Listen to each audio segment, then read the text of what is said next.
ભારતીય જનતા પાર્ટીની એક ખાસિયત છે કે સત્તા વગર એ લોકો રહી શકે એમ નથી.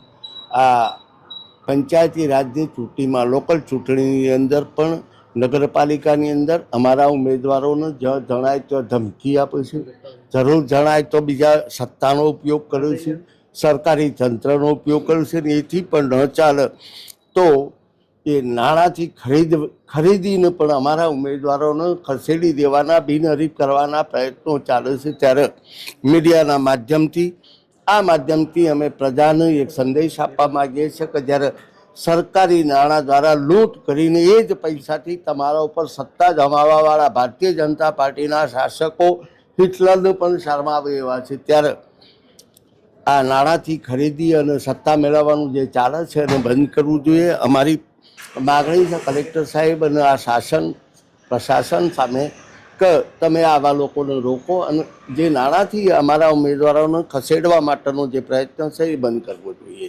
લોકશાહીને જીવંત રાખવા માટે ચૂંટણી અનિવાર્ય છે.